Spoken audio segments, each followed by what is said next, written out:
think we can get started with our housekeeping and welcomes while that happens. Hi everyone, welcome to today's webinar. My name is Karen Bowness. I'm the marketing manager here at LiveHire, and today I'll be the webinar moderator. Today we're here to talk about strategic interviewing techniques, and we're very lucky to have with us the guru of recruitment, Miss Barbara Bruno, who's going to share her tips and tricks on strategic recruiting. Hi, Barb. Hi, how are you, Karen? I'm fantastic. Thanks for joining us. Barb's coming to us from Indiana. That's right, Barb. And it's 9:30 there tonight. So thanks for staying up late to talk to us. Yes, it's evening here. And then also I have my colleague Liron Rudovitz. Hi, Liron. Hi, guys. Thanks for joining. Thank you. Now let's kick off with a bit of housekeeping, and then I'll pass over to Barb. So first up, we always get asked for, is there going to be a video recording? Yes, we will share the video recording about within the next 24 hours after today's session.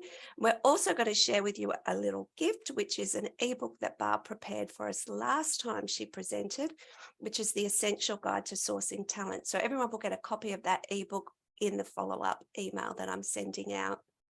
If you have any questions today, which hopefully you will, you have access to Barb's magnificent mind and all of her knowledge, so make the most of that and send us through questions. If you can do that, just at the bottom of the screen there, you'll notice there's a Q&A button. Maybe just click on it and say hi to me and tell me where you're coming to us from.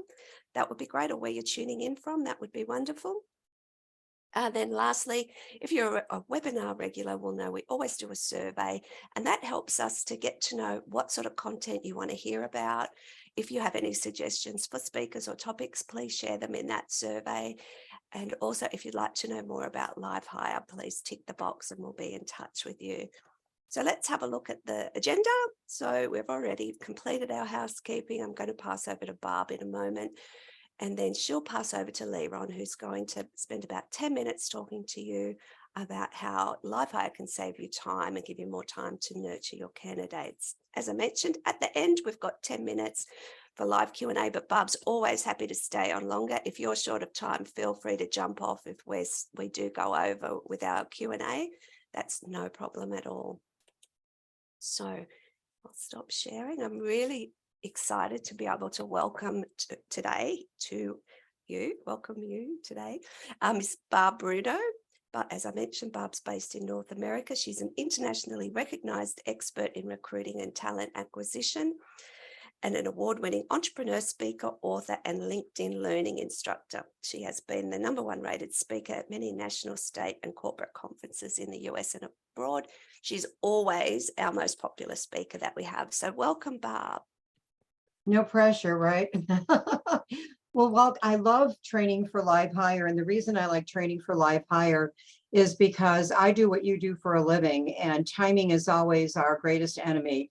And so I'm going to teach you some techniques today on how to do strategic interviewing so you can fill your requisitions faster, and not only fill them faster, but fill them with the best talent out there. And what LiveHire does is they actually help you become more efficient. They take a lot of that administrative work off of our desks so they can automate a lot of our processes. So I'm going to answer questions at the end of this session. And so please don't, get off the call when LiveHire starts, doing a little bit of a pitch on what they can offer. I want you to listen to it because it can help you save some time, and then you can implement the ideas that I share. My challenge to all of you is that you leave this training with at least 3 ideas that you're going to implement immediately. There's no power in what I do as a trainer. The power lies with each one of you. What are you going to do with the training that you're hearing? So let's get into the program, because obviously strategic interviewing is something that we all have to embrace, because the workforce, the workplace, and work itself has really changed. And so we have to change. And interviewing basically is the foundation for everything that we do. It's the foundation for your hiring process. And today what I'm going to do is review some best practices that you can implement to improve your ability to not only identify and hire the best talent, but if you follow the steps I'm going to give you, the talent will become engaged and retained. And that's a big problem now. It's not only enough to, hire people, but how do you hire the people that become engaged and retained? Because when they are not retained, there was something missing in your hiring and interviewing process. Retention starts with your interview. And so let's start out with candidate realities. And these are realities worldwide. Employers, candidates feel that we only care about filling a job, that we don't care about them. We don't care what's important to them, and we don't care anything about their priorities. They feel that jobs are often misrepresented during interviews. They feel that the company and core values described during interviews were not accurate once they took the job. Candidates do not understand how they will be evaluated in 6 to 12 months. A job is described, but then they take the job, they start working, and they don't even have a clear understanding of expectations. And again, I'm not saying all these things are your realities, but when we survey candidates worldwide, this is how they feel. And it's important for you and I to know this when we're interviewing them. They know they're in demand, and they're not going to only interview for one opportunity. So when you're interviewing them, they're interviewing elsewhere. You have to know that. If you're posting jobs, job postings only attract 15% of the workforce, those that are in an active search. And so you also have to get very in tune to how do you attract the other 85%. And peak performers know their value, and they're on and off the market very quickly. So when you realize you've got a rock star sitting in front of you, do you have a faster process than your normal hiring process to hire high achievers? Because in this competitive marketplace, you have to have two hiring processes, your normal one, and then when you come across a high achiever, you have to really fast track that hire if you're not going to lose the person, because they're on and off the marketplace very quickly. This is a very important step for all of us to understand. Over 50% of the workforce right now are millennials and Gen Z, and they will represent 70%, over 70% of the workforce in a year and a half. Now, I've been saying this for 10 years. I remember in 2015 telling people by 2025, 70% of the workforce are going to be millennials and Gen Z. And now it's a year and a half away. And this is impacting all of us, because the priorities of millennials and Gen Z and the way they want to interview and the way what they expect from us is much different than the generations that preceded them. So let's get into 7 strategic techniques that you can implement when you're interviewing. Number 1, and this is so important, is what is your brand? Your goal in an interview is to develop trust based on rapport that is established throughout your hiring process. When you first interview someone, you're a stranger they don't trust or know. And so what is your brand? If you're going to interview me, I want to know that you've hired people just like me before, and you've helped people just like me advance in their career. And so when you're interviewing me, I want you to share with me very quickly that you've helped people just like me advance in their career. Because now I'm thinking, okay, I'm working with someone who understands who I am, and you have a track record of helping people like me advance in their career, because no one wants a lateral move. People want to advance with every job. They want to become more marketable with every job. And so it's so important you share your brand up front, very early in your interviewing process. Number 2 is you've got to establish rapport with candidates. If you pitch a job too fast and you don't find out what's important to me, then I'm convinced you don't care about me. I'm convinced that all you care about is filling your job. And I do calls with job seekers every week, and they don't know who I am. So they complain about us all the time. And the biggest complaint is they're so tired of getting pitched jobs, where the majority of people out there working right now would change their job. Job satisfaction is very low right now worldwide. So they would change their job, but they would like you to find out what's most important to them before you pitch a job. They're very tired of being pitched, and they want 3 questions answered. And by the way, these are 3 questions everybody wants answered in any relationship. Whether it's a job seeker, you want these questions answered too in any relationship that you're in. Can I trust you? Do you care about me? And do you deliver what you promise? And so if you're pitching a job to me and you didn't find out what was most important to me first, I don't know that I can trust you. And I really don't feel you care about me, because you're pitching a job to me before you know what's important to me. And so it's so important to share that track record of success and then establish rapport. They're never going to ask you this. A job seeker is not going to say, can I trust you? Do you care about me? They're not going to say this. But if you realize this is what people want to know, you're going to interview differently, because now you know that this is your job. Your job is to come across as trustworthy and caring. And when you say something, you've got to deliver on what you say. People judge you on what you do, not what you say. Number 3, you've got to realize the workforce and workplace have changed. So my question to all of you is, what have you changed in the way you attract and interview and hire top talent? Because if you haven't changed things in the last 18 months to 2 years, chances are your interviewing and hiring process is sabotaging your ability to get the best talent. Because again, everything has changed and you've got to upgrade and update the way you source. And I'm so glad Karen is giving you that ebook. I did a program for them on sourcing, and she's going to give you the ebook free, which is wonderful. I'm so glad they're doing that. But you have got to change the way that you attract, interview, and hire talent. So if you haven't reviewed your sourcing, your interviewing, your recruiting, all of your processes, you really have to go back and do that, because that could be sabotaging you. Number 4, you've got to listen to understand people, not agree, disagree, or judge. And I was guilty of doing this for a long time. When I first became a recruiter, people would say things and I would think to myself, I can't believe they're that dumb. I can't believe they gave me that answer.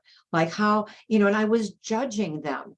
And who do I think I am to judge another person? I realized that I had no right judging somebody else unless I've walked in somebody's shoes, and unless I've lived their life. I cannot judge them. It's not my job to agree or disagree.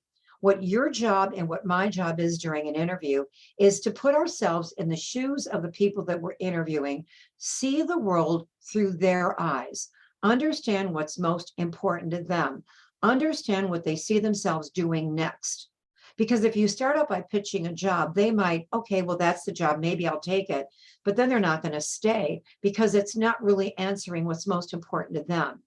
And so if you realize that we shouldn't agree with them, we shouldn't disagree with them, and we should never judge another human being because we haven't walked in their shoes, and we haven't lived their life. And I was really upset with myself when I realized later in my career how judgmental I was when I first did this. I would think like, that's just such a silly answer. Now I would never say that. I absolutely see the world through the eyes of the people that I'm interviewing, because the more I can see the world through their eyes, the better job I can do for them. Both whether they come to work for me or go to work for someone else. And by asking open-ended questions, you're going to understand their hot buttons. Never ask a question where people can say yes or no, because people are pretty negative right now and they are inclined to say no. And so when you ask open-ended questions, you now identify their hot buttons. You now understand what's going to motivate them to go through the trauma of a job change. And you know what happens? You and I deal with people every day. I still do this every day of my life.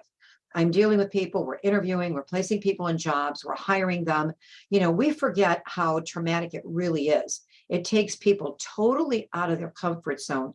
And unless they have a sales background, people hate to interview. They just absolutely hate to interview.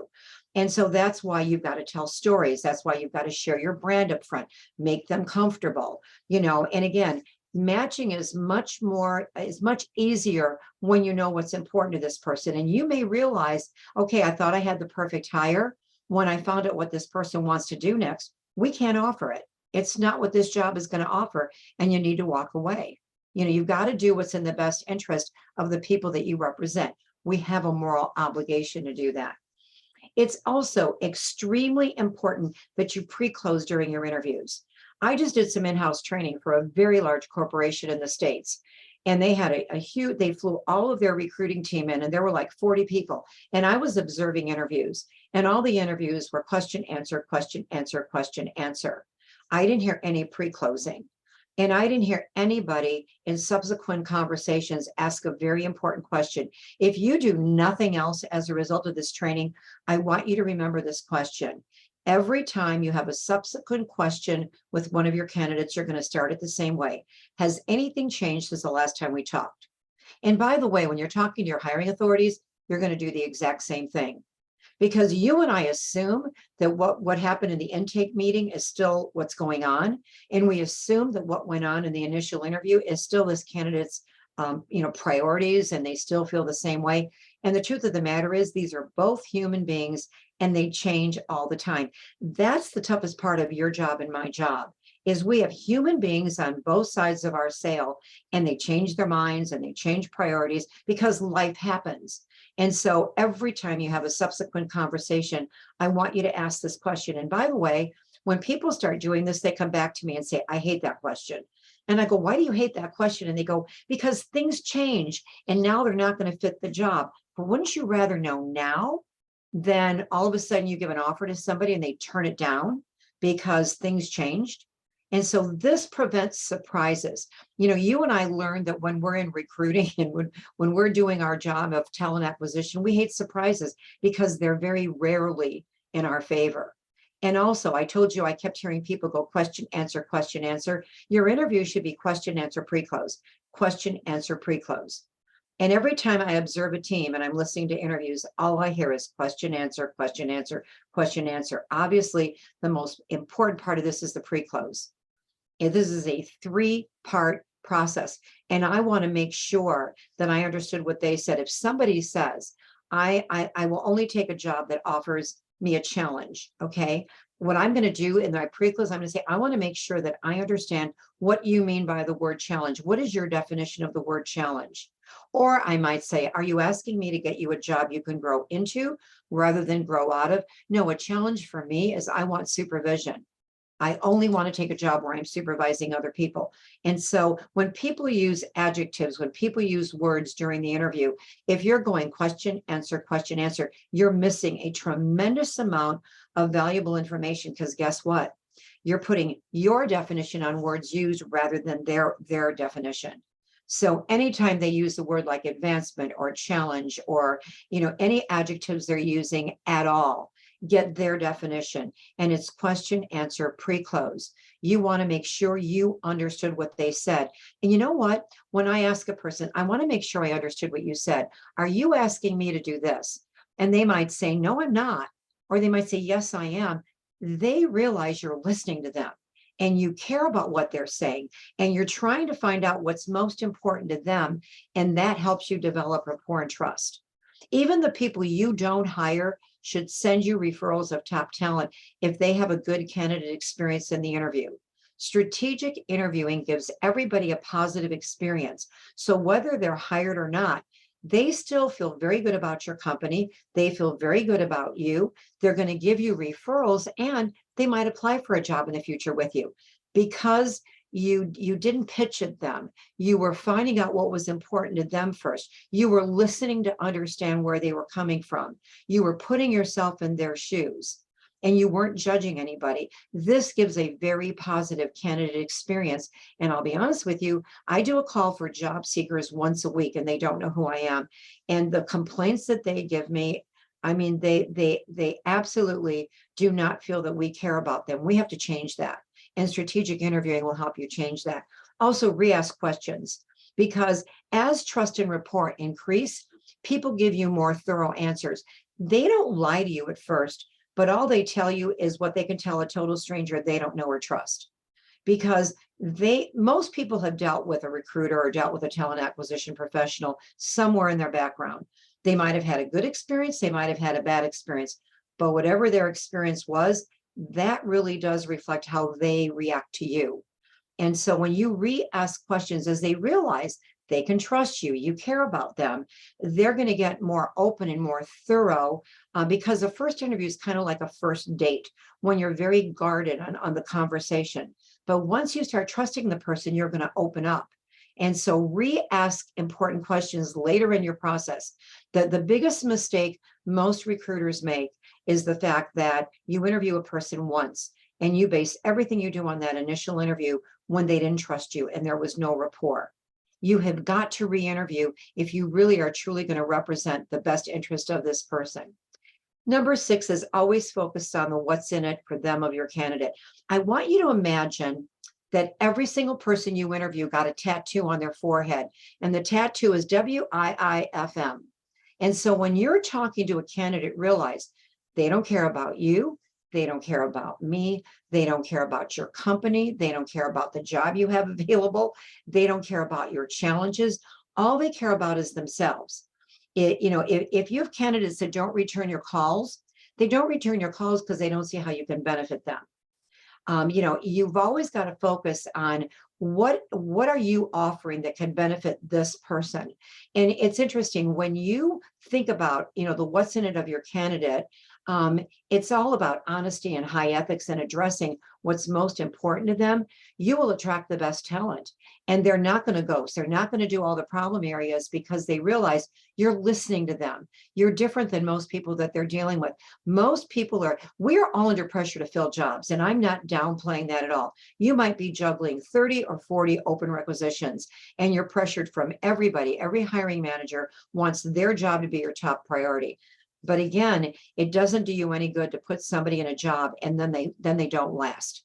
They become an expensive turnover statistic. You don't want that to happen. And so we have to slow it down, slow our process down till we know what's most important to each person. And then we're going to make better matches. And the people that you hire are going to stay and they're going to be engaged. Number 7, use percentages. Use percentages for each task when you're interviewing your candidate. You've got to ask them percentages in 2 areas. What percentage of the time are you doing what right now? And what percentage of the time do you want to do these tasks in the future? Because almost always there's a part of somebody's job that they don't like. I'm a salesperson. I hate details. I hate entering anything in my ATS, but I know I have to because it makes me more efficient. I know I have to tend to detail because it makes me more efficient. But if I never had to do anything that was detail oriented, I would love that. I'm a salesperson.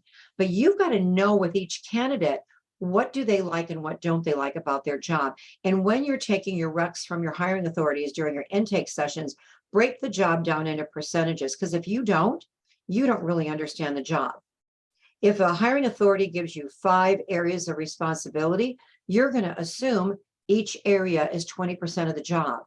One area could be 90% of the job. That's a very different job. And what if the part of the job that's 90% of the job is what this candidate doesn't enjoy at all about their current job? Numbers clarify. When you quantify, when you use percentages and you quantify, you leave nothing to the imagination. You take the emotion out of what we do. And so use percentages when you're interviewing. Know what this person is doing and know where they want to spend their time in their new job. And I'm not teaching you how to do intake sessions today, but definitely get percentages during your intake sessions. What percentage of the time will they be doing what? Also, I say on a scale of 1 to 10, no less than probably 5 times when I'm interviewing. I know I at least do it 5 times. When you're trying to clarify specific skills, their level of experience, their interest level in the job. If you ask a candidate, does this sound like something that would interest you? They almost always say yes, because they want to see if they're going to get an offer. But if you say on a scale of 1 to 10, 10 being you would accept this job today, 1 being there's no interest, what is your level of interest? I've had people that say, oh, this sounds great. I'm really interested. I go on a scale of 1 to 10, they go 4. I go 4, and they go, well, I've got 2 other things that are pending that are paying more money and closer to my home. So if you don't want surprises, use on a scale of 1 to 10. This is another one of those tips that will change your life. You're going to leave nothing to the imagination, because sometimes, we think we've got the perfect candidate. We're not sure of the level of interest, and we think we're going to sell them through the process, and it never works out.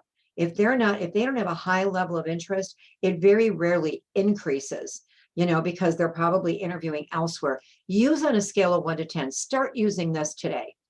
I'm telling you that this takes the mystery out of what you and I do for a living, and it really makes everything black and white. It makes it clear to us, the level of skill, the level of experience, and, very importantly, their interest level.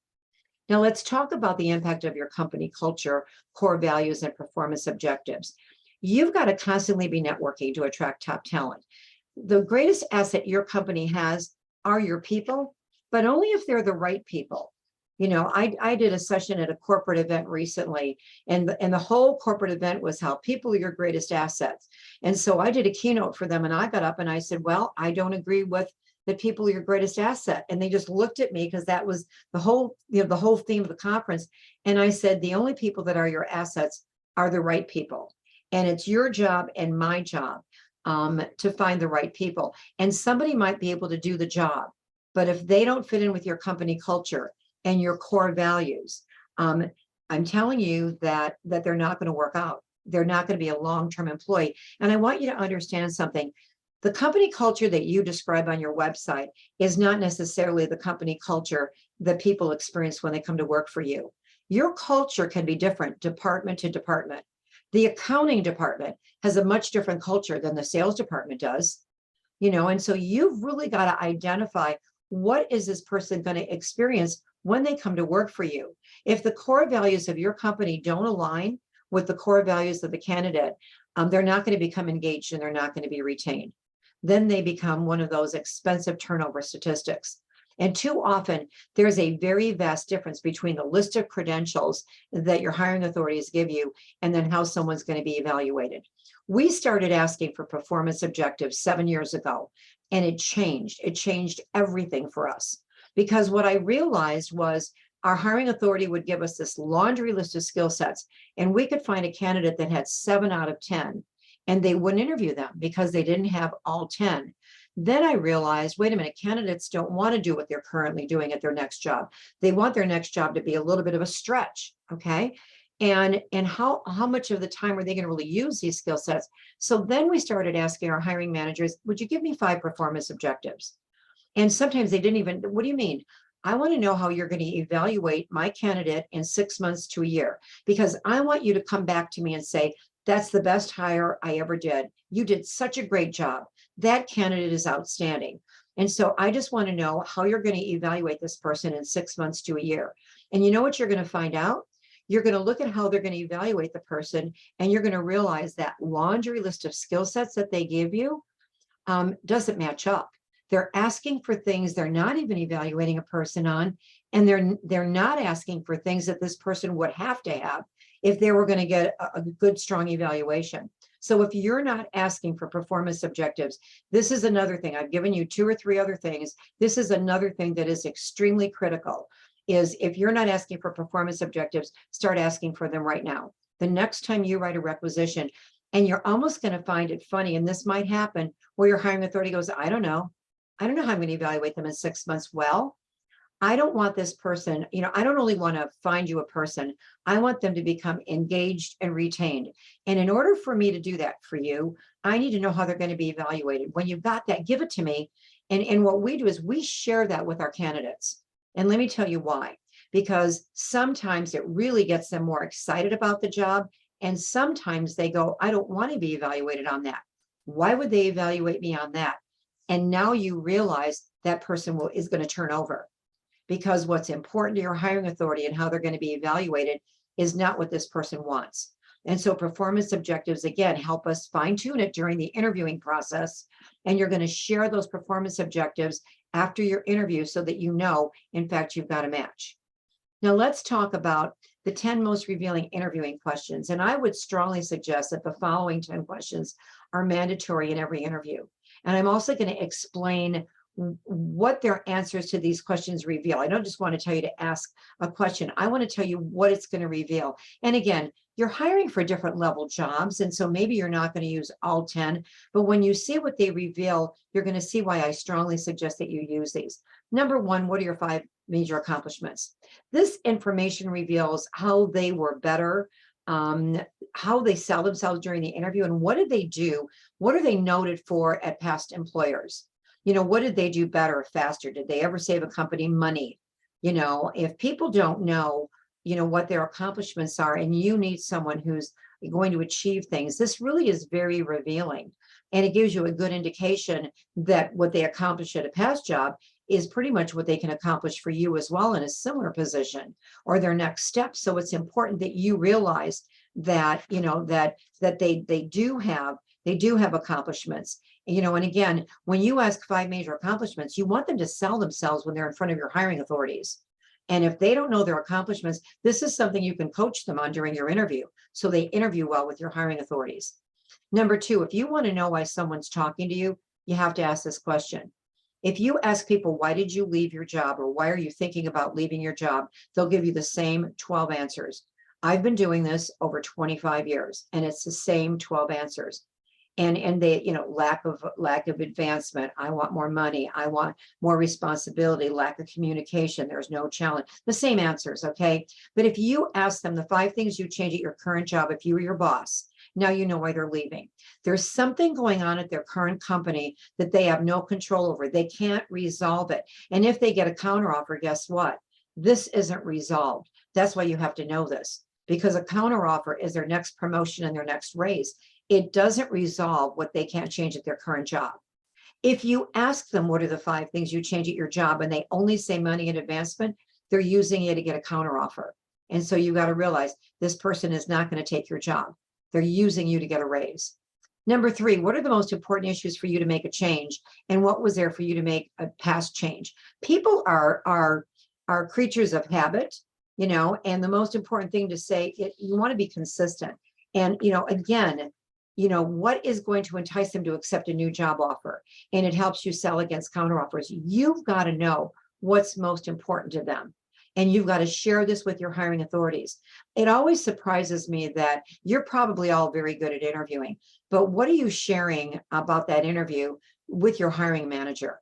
Because you've got all this information that could help them attract the best talent. And so often there's just not that communication. You've got to partner. You've got to partner with your hiring managers. Your hiring managers have to see the value. I believe that all of you are the heart of the company, just so all of you know.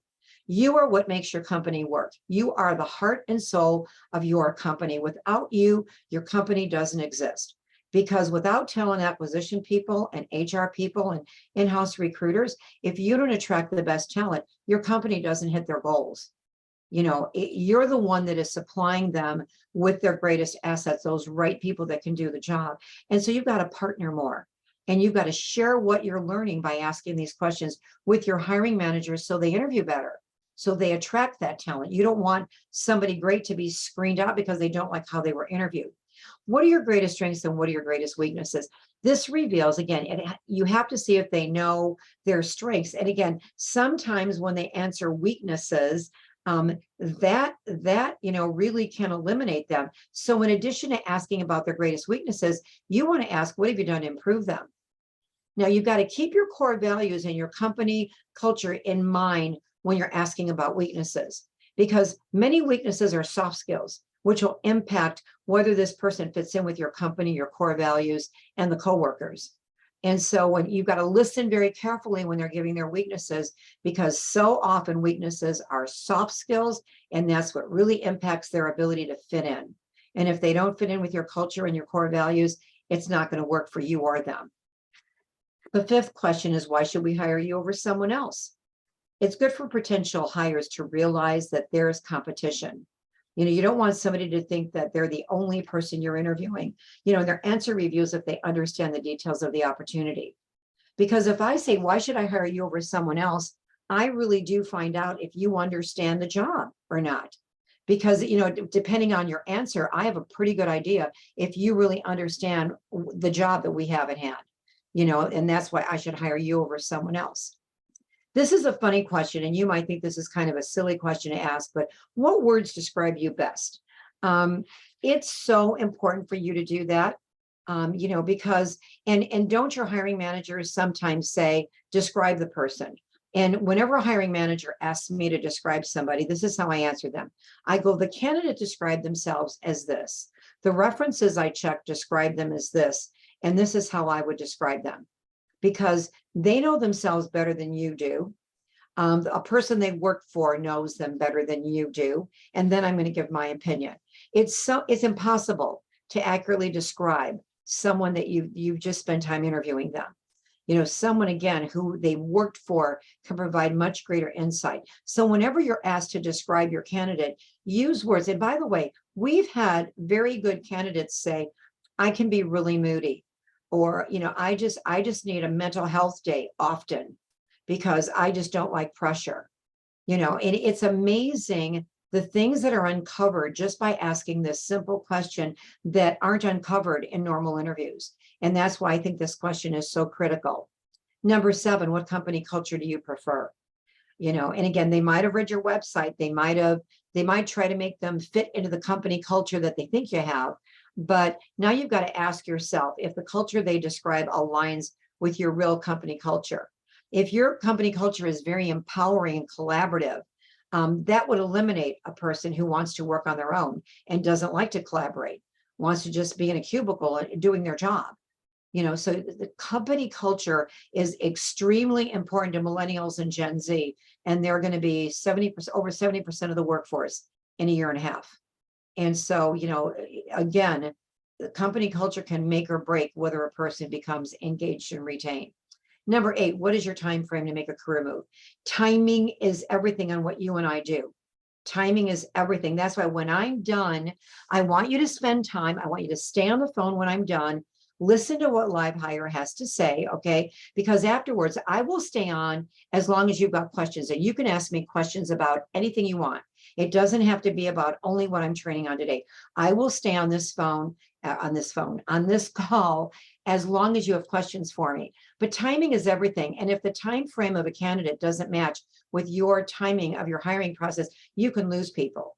And again, if you've got a high achiever, you have to have a different hiring process for high achievers. You have to, because those rock star candidates, those people that we interview, and we're so frustrated when our interviewing process is delayed. This is something that has to be a conversation that has to be held with all of your hiring managers, that when we have somebody that we know is a very high achiever that would be a great hire for our company, we have to have a different hiring process. We have to fast track them, because if you don't, you're going to lose those high achievers. Also, you have to look at people that don't want to hand in a 2-week notice. Remember, they're interviewing elsewhere, and if they want to extend a notice, often it's because they have something else going.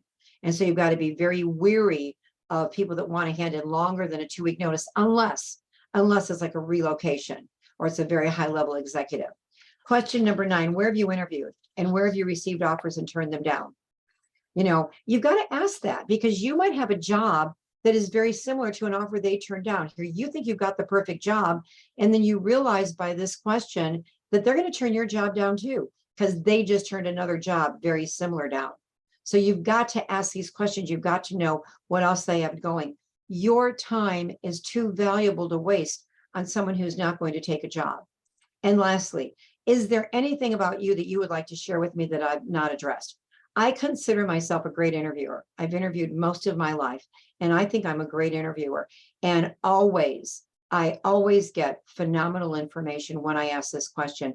And I wonder sometimes how I miss things, but let this person talk about themselves. And this is showing the person you care enough about them to make sure that there's not something that you've missed. You don't want them to leave and be frustrated because they had something great about them that never came up in the interview. Now, next, I want to just talk about, let's review effective strategies to reduce counteroffers accepted, no-shows, no starts, all the problem areas. I think it's one thing to talk about strategic interviewing, but the problem areas are a result of missing things during the interview or missing things in your hiring process. And you can't blame ghosting and no-shows and all this on the millennials. The millennials are getting blamed for everything. The millennials are pretty fantastic. They've got so much to offer. And every time you point the finger at them, there's 3 pointing back at you. Excuse me. What could you have done different? Hold on one second. Give me 1 second.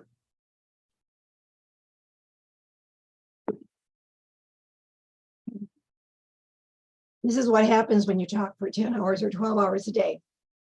What could you have done different when these problem areas happen to alleviate them from happening? So let's go to counteroffers.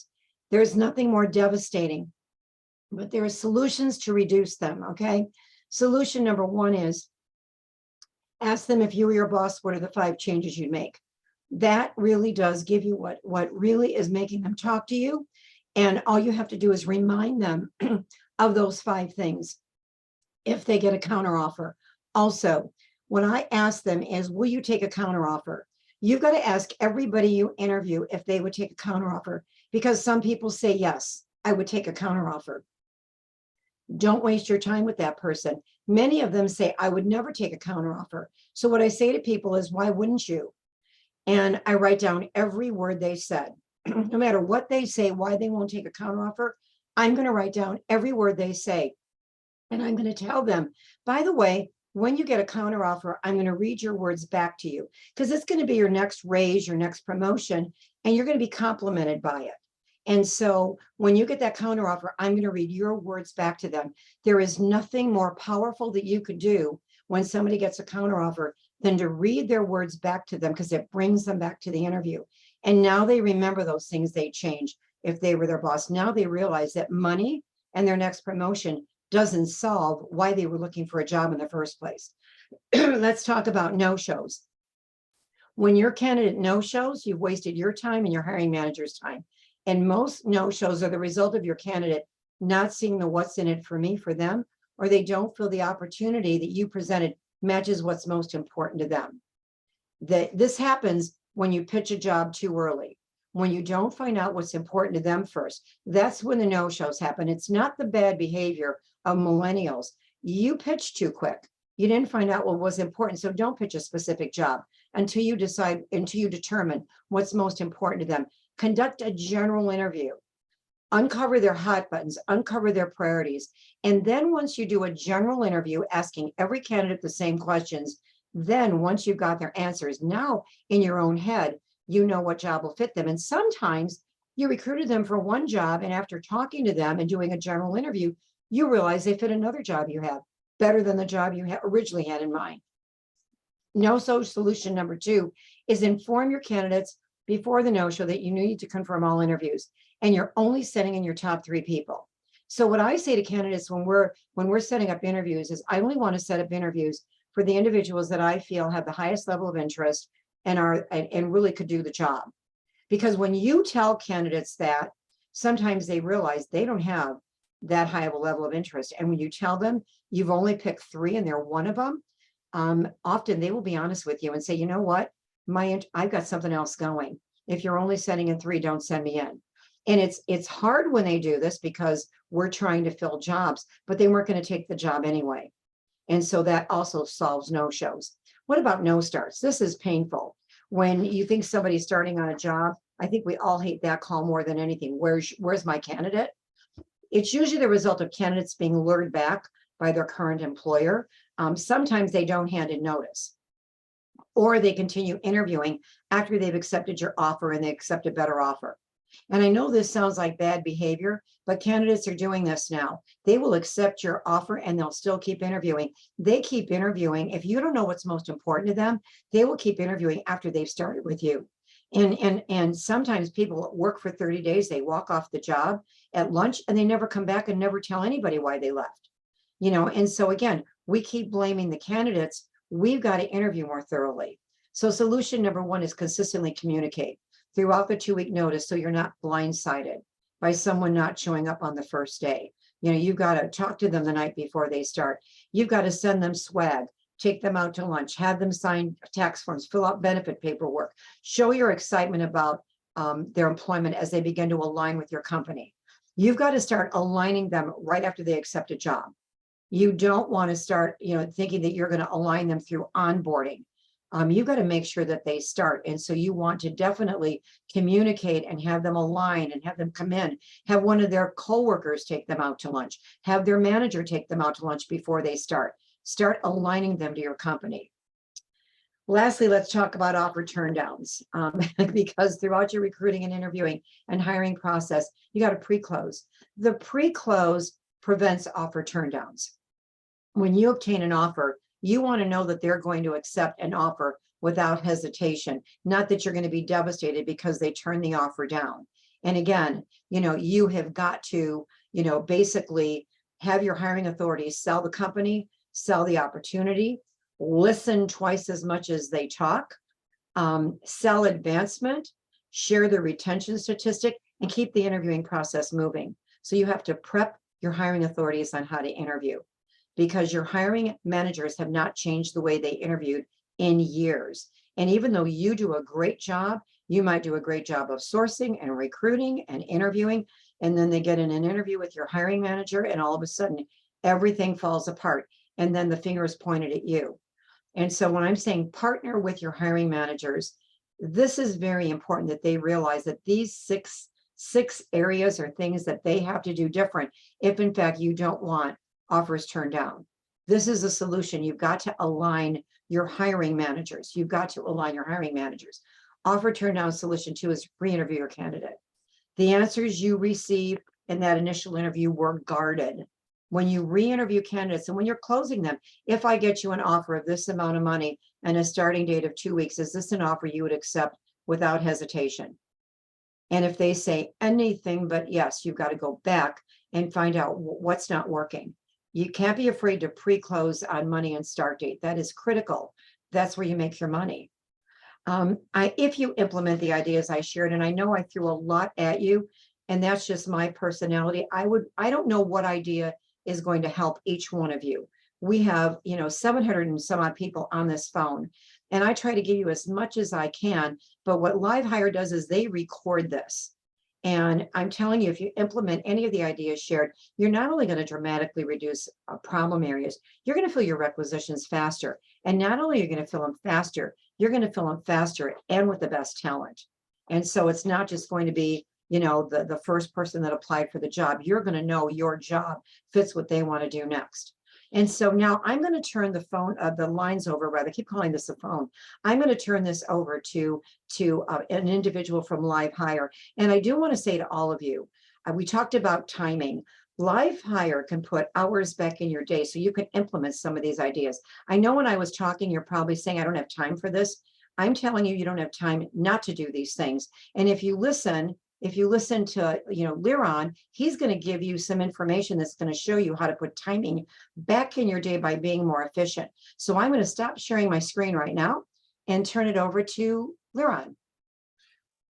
Barb, thank you very much. That was excellent. And there were a couple of things that I took away from that, which certainly reinforced my previous experience in recruitment. But I think for me, the one thing that really stood out, and I guess the common theme that you kept talking about was that candidate care, that candidate experience. And if we don't focus on that candidate care, we don't focus on that candidate experience, well, the truth is that we're always going to have trouble, building rapport and being able to ask those strategic questions and sort of probe a little bit further.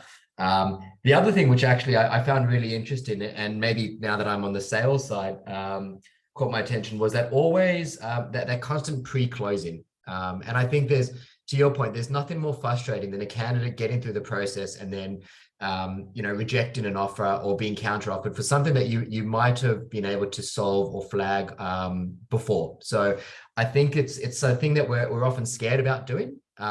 But the truth is, the more we do it, the more comfortable we get. We can learn to, I guess, deal with those objections before they get to the final stage and we waste everybody else's time in the business. But also, if it's going to be a hurdle, we'd rather know about it up front. And if it's not meant to be, it's not meant to be. That's okay. So thank you very much. And I think the one other thing, which really, really stuck out to me, and just confirming you guys can all see my screen. Is that correct? Barb, can you see it? Yes, we can see it. Perfect. Thank you. Is the one issue that when we speak to talent acquisition and HR managers is that while they always have the best intentions when it comes to interviewing, the truth is that many of them are they don't have the time, and they don't have the time, and the reason for that is that they just spend so much of their time doing admin heavy tasks. They keep getting stuck in that sort of cycle of screening candidates, rejecting candidates, and all those value add things that we would like to do, like assessments or candidate engagement or better interview questions or techniques rather. It sort of gets skipped because we just get bogged down in the admin side of HR and the admin side of recruitment. And the reason for that is traditionally the way we recruit is very much a process-driven mentality, where we have a vacancy from the business. We then start by advertising the job. We wait for people to apply, and because we have to wait for people to apply, we have to be reactive in our screening and our sourcing of candidates. We reject people so we can basically move them through the process as quickly as possible and present the hiring managers with a shortlist. And if we're lucky, we tell people that we'll keep in touch with them and we put them into our CRM or our nurture journeys. But the truth is, to your point about candidate care and candidate experience, at this point in time, they've normally had such a negative experience with our brand that even the ones that we are moving through the process, they're not really engaged with us often. And the ones that we do reject, well, there's a high percentage chance that they don't really want to hear from us again in the future because of that poor engagement. Now, in terms of what LiveHire does, we seek to try and automate those manual tasks that people and HR really don't like to do, and enable you to focus on building rapport and building engagement with your candidates. And we do this through enabling clients to build what we call a talent community. So think of your talent community as your source of truth for all talent interested in your business. And it doesn't matter whether these are people applying to adverts, whether they're referrals from your friends, whether they come to your website, they connect with you on social media. Everything falls into a single talent community. There's smart matching and suggesting algorithms which do the heavy lifting for you and pre-populate your talent pools ahead of need. So your job from an HR, from a recruitment perspective, changes to, rather than focus on sourcing and screening candidates, that is what basically effectively done for you in the platform. Your job now becomes focusing on engaging and building a relationship and building that rapport with talent. And we do that by enabling clients to build a talent profile, which is basically a singular set of data which they can use to connect with multiple organizations. And it basically gives them ownership over that data.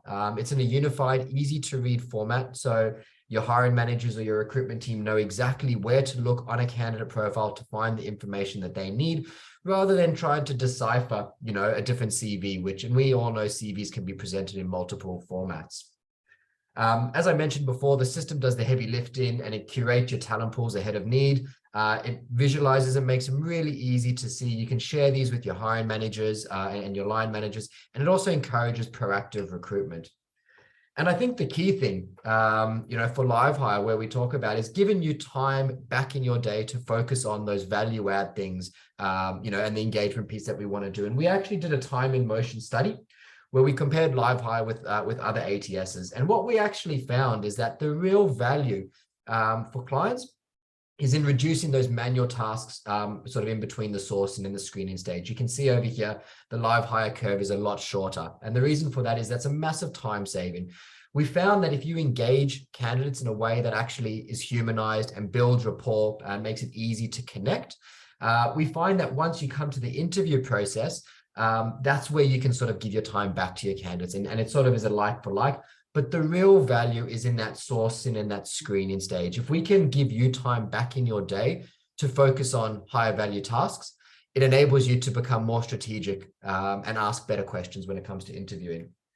And I think the truth for us, and the proof is in the pudding, really, when we look at the different sources of candidates and the time to hire, we find that if we are reliant on job boards and reactive sources, well, we find that, one, there's a much higher dropout rate. And Barb, to your point, asking where else are you interviewing at? If a company thinks that this is the only job that a candidate has applied for and they're not looking anywhere else, well, chances are you're not asking the right questions, but chances are you're not getting a truthful answer either. Because we know that if people are applying for jobs, they're applying for multiple jobs online. So the level of engagement is very low versus people that are in your talent community that you nurture and you engage with. We find that there's a much higher success rate. In fact, for every 3 people in your talent community that you can invite to a job, 1 of them will join your shortlist, whereas you need 15 candidates from a job board to get 1 on your shortlist. But for every 1 from a job board that you make an offer to, 1 will reject your offer. Whereas our clients that use LiveHire and the talent community, you can actually make 6 offers to candidates because they're much more engaged. They're bought into you, they're bought into the business before 1 of them rejects your offer. So it's a much better ROI when it comes to your hiring managers, time and their input in the recruitment process. I'm going to pause there, guys. I'm conscious of time. We've got about another 5 minutes scheduled, and I really appreciate everyone taking the time to join this webinar. Karen, I'm going to open it up to you and see if there are any questions in the chat for either myself or Barb. Sure thing. There are. There's been some people were having some issues seeing the slides, which is unfortunate. On your presentation, Leron, so hopefully everyone can still see us. I've got Rebecca from Brisbane asking Barb, how do you And can you tackle? put your mic a little bit closer to your mouth? You're all of a sudden talking very soft. Okay, Oh, sorry, is that better? that's much better. Yes. Okay, great, thanks. Rebecca from Brisbane's asking you, Barb, how to tackle the job offer when your client offers below the candidate's expectation, just shy of $5,000. Right. But the thing is, we've got to pre-close not only the candidate, but we've got to pre-close the hiring manager, because again, an offer should never come, lowballing offers in this job market should not happen because it's a candidate-driven marketplace. And so, you should know the salary level going in the range, and you should be closing both people on money throughout. So you should never be surprised by a low offer. And again, if a client comes up and say your hiring manager offers something that's $5,000 less than the candidate is going to take, you've got to tell the hiring manager right then and there that offer is not going to be accepted. What this candidate's looking for is this, they're interviewing elsewhere. So it's a matter of really pre-closing both your hiring manager as well as your candidate throughout the process. So when you get to that offer, when you get an offer, it's a reward for a job well done. You shouldn't be sweating because now you got a lowball. If you do your job right, you're not going to get a lowballed offer. Perfect. Thanks, Barb. The next one is, what is your view on posting salaries on job advertisements? I don't advertise, that I don't advertise much, but when it comes to advertising the salary, again, I don't think it's a bad idea because then people know what a job's going to pay. But if you put a range and you put you put a range, they only see the top number. That's the downside of posting a salary level, because everybody, if I have 3 years of experience or 7 years of experience, when I see a range, I want the top dollar amount. So I would rather put down that the compensation, generous compensation package, or compensation is based on experience or something like that. And then when somebody asks me what a job is going to pay, my answer is always the same. I don't know. How well do you interview? What range are you looking for? And when they give me what range they're looking for, I'll say it's within the range, but I don't know what the job's going to pay. How well do you interview? Because if you interview well and they think you'll hit the ground running, money will go up.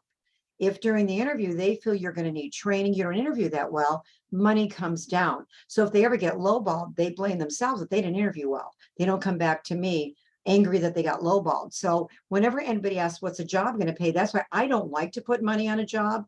It's a way to screen people. But again, if you put a range, they only see the top number. Okay, thanks for that, Barb. We haven't got any more questions coming in. It's, I guess, final opportunity to ask Barb your questions. As she mentioned, it doesn't necessarily have to be about interviewing. She's happy to answer any questions that you might have. So please send them through. Here we go. What is an ideal interview process for you, Barb? I think an ideal interview process is for the initial screening interview to be a phone interview, not Zoom where you don't see the person. You do a screening interview, and it's someone that they're not going to answer to. They're given a list of questions and they're screened based on the answers to the questions. And then the second interview process is a panel interview headed by their direct report and 2 or 3 other people. That makes the interview process go quicker, and it eliminates emotion and unconscious bias. So if you're trying to hire diverse candidates, if you're trying to hire, you're trying to change your hiring process and get away with emotion, and so often you could have one person in the hiring process that is preventing you from hiring what you need to hire. So I think panel interviews and then an offer. So you want to keep the process going, and you should use a scorecard. Everybody should know performance objectives, and everybody does a scorecard that's on the panel. And then again, it takes the emotion out of it, and you're hiring the best person for the job. Perfect. Thank you. Another one for you, Barb. Do you have any advice on managing hiring manager expectations on time to hire when looking to focus on quality of hire? Right. I think it's important for us to get a target date to hire. I think that helps us because then we can hold the hiring manager to the target date. But if they give, initially when you're doing your intake, get a target date to hire. And if you see that it's way too short, what you have to then say, I can get you candidates within that time frame, but they're not going to be the best candidate in the marketplace. They might be the best person that answers our website posting, but you're not giving me enough time to really go out there and do my job. I would if you could extend that, show them when you want a hiring manager to do something, they've always got to see the benefit to them. Not that you need more time, but that you could give them a better person. So it's the same thing that WIIFM, when you're talking to hiring managers, show them how they can benefit by changing something, not that you need it, but you're going to do a better job for them and show them the benefit to them. And then they'll extend it because now what are they going to say? No, I'm going to keep that date, but just get me whatever you can get me. They're not going to do that. So, show them what they'll lose by sticking to their guns. Yeah, perfect. This is a follow-up question to the previous one on that, where you outlined the interview process. What's your ideal interview process? Is there anything that you take out of that process for those star candidates that need a faster process, a faster interview process? Yes, I would do. If you've got a rock star, chances are it did not come through the normal resources. Somebody knew somebody and all of a sudden you've been referred to somebody and you want to do a very quick initial screening interview and write to the hiring manager that they would work for. And you want to cut out everything else because if you don't hire them fast, you're going to lose them.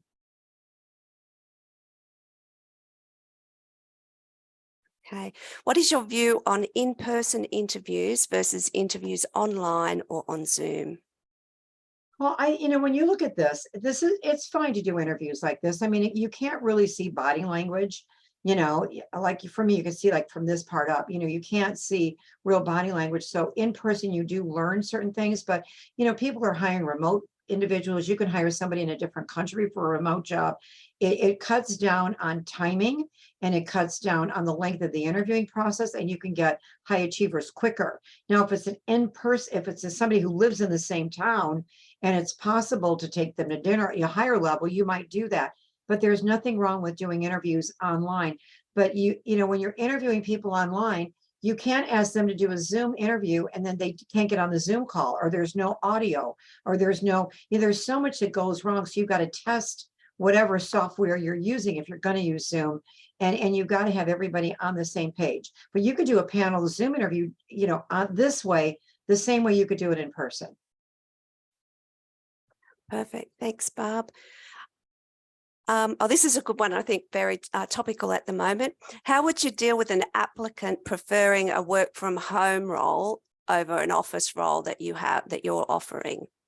Right. What I would say to people that want to work strictly 100% remote is that the only thing I will say to you is because of COVID, so many jobs went remote and many people are asking for remote jobs, but it's been proven that when you work remote, there's no instant collaboration, and that people that are working remote are not getting promoted as fast. And there's a quadruple as fast turnover time for people that are working remote because it's so isolated. And so, remote work works for some people. For me, I'm much too social. I need the instant collaboration. And the statistics are proving now that the best business model is a hybrid job.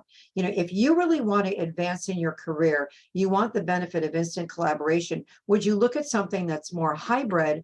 Because that's proven that can help you advance in your career faster. So show them the benefit and share statistics with them, because it's been proven. So many companies that went totally remote are coming back on site at least 2 days a week because it's just not working, and again, think about how many times you're walking in an office and you just run something by someone, and if they only want to work remote, I mean, there's plenty of remote jobs out there, but they limit the amount of jobs they can look at. They limit their ability to be promoted, and turnover is much higher.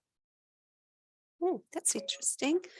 Okay, next one is, what time frame is realistic to source the best candidate? You should be able to source a candidate within 5 working days. If you're, and by the way, all of you that have experience, 40% of your hires should be referrals. If you're doing the job right and you develop, the candidates have a great experience. If you've been in human resource or talent acquisition or recruiting for longer than 18 months, 40% of your hires should be referrals, because you've got to build a network. And those are the best candidates, are referred candidates. So 40% should be referrals, and obviously that's a much quicker process because you build a network, but I think 5 solid days of sourcing, if you know how to source, and again, you're giving them the ebook that gives them a lot of information, but you can't be a goldfish sitting in a bowl waiting for people to feed you. You've got to go out there and network. You've got to go out there. You can't only post in that hope that somebody answers the posting. You've got to get known for what you do. You've got to believe in the brand of your company. You've got to be the face. You're not only the heart of your company, you're the face of your company. Are you attending association meetings? Are you out there telling people how great your company is? Online, are you posting things online? Are you using the resources that are provided you for people like LiveHire? What resources are you using? But sourcing should not take you longer than 5 days, unless it's if it's a C-suite and I'm looking for a CEO in a certain niche and there's 6 people that can do it in the world. It might take you a little bit longer, but sometimes those higher level ones are easier because there's not as many potential hires. So I think 5 solid days, you should be, that your sourcing should be done. Perfect. Okay, here's one from Pradeep. A few days back, he interviewed an accountant and offered him the role with a 10% hike from his previous salary. The candidate still declined to join and is currently not working and hasn't been for the last 3 months. How do we negotiate? Any suggestions? Well, again, you've got to negotiate with both parties prior to getting the offer. Like I'm pre-closing my hiring manager and I'm pre-closing my candidate through the whole time. I'm also showing the candidate that you realize that you're not working. And so it's going to take you, if we get you the money you want, it's going to take you 3.5 years to make up the difference of all the money you lost by staying unemployed for 90 days. And accountants are really good with money. So what would they be earning those 3 months? And if you get the raise, show them how many months it's going to take them to make up all that time that they stayed unemployed by sticking to their guns, and say, again, the offers I'm getting are coming here, and it shouldn't only be about money. People make changes. Money and advancement is always part of it, but there's other things that are important to them.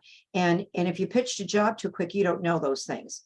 And that's why it all becomes money. But what environment do they want? What advancement do they want? What education? Training and development is one of the top priorities of millennials and Gen Z. They want to be trained. They want to learn new things. So if it's always about just money, then you didn't find out what was important to this person. And that's why it's become all money. But especially with an accountant, show them how long it's going to take them to make up that difference because they're unemployed.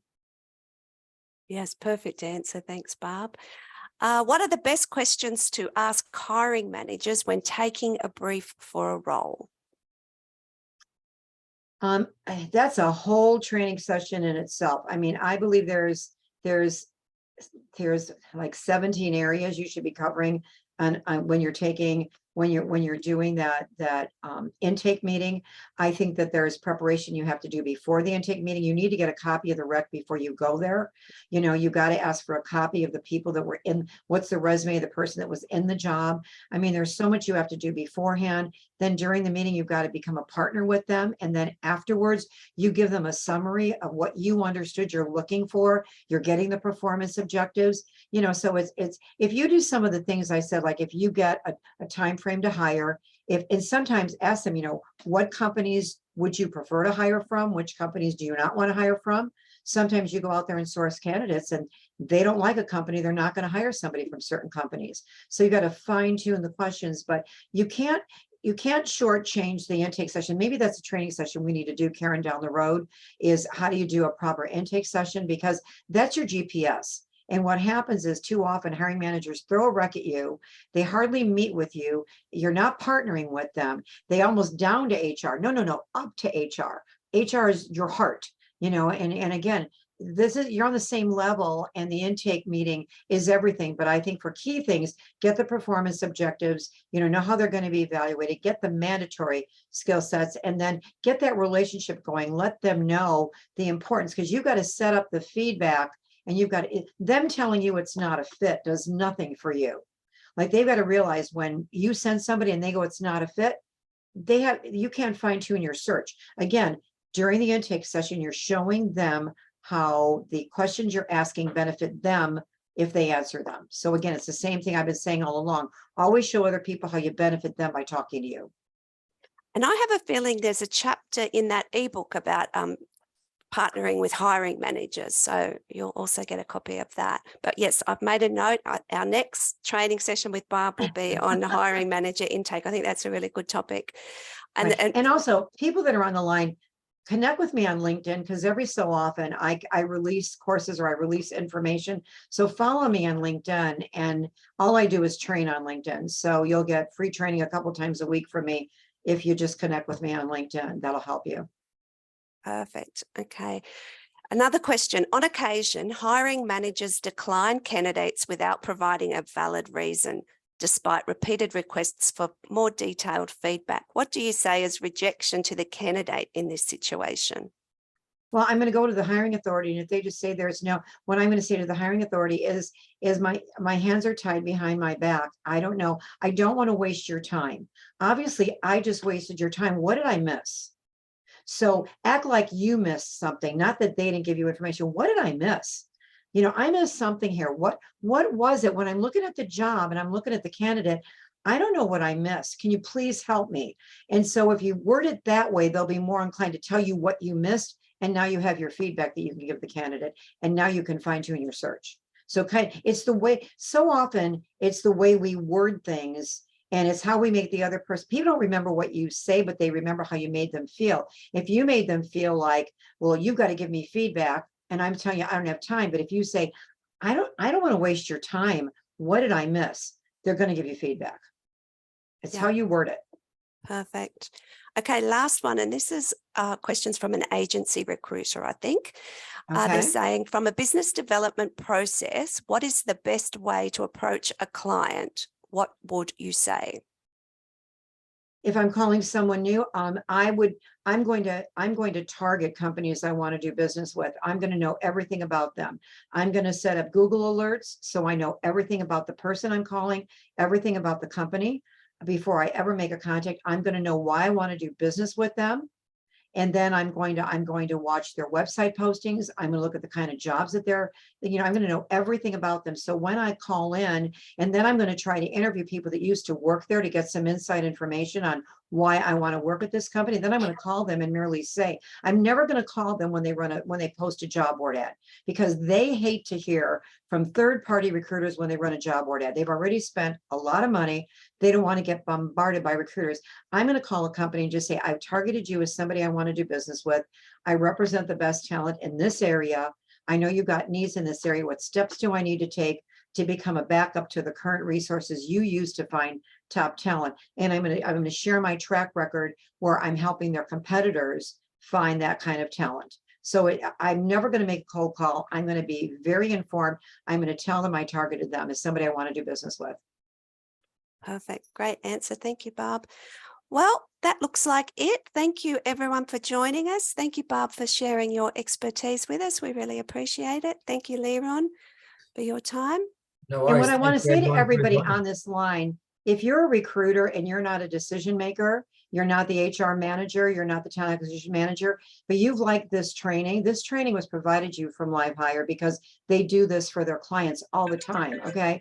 And would it be worth your company to do a demo or at least look at resources? I always look at new resources, and you owe it to yourself. So if you're not the person that makes the decision, tell that person that you attended this webinar, you enjoyed it, you learned some things, and take the time to look into what LiveHire offers. You owe it to yourself, because they will make you more efficient. And then you can implement more of my ideas. So I'm self-serving here. I want you to implement what I'm training you, and you need more time, and they'll give you the time. So please always have an open mind where new resources are concerned, because most companies don't offer this kind of training. They just don't. Thank you so much, Barb. That's lovely. Okay, No everyone. problem. Have a lovely evening, Barb. Have a lovely day to the rest of us. We'll see you online at our next event. Thanks so much. Bye. Awesome. Bye, everybody. Bye. Thank you.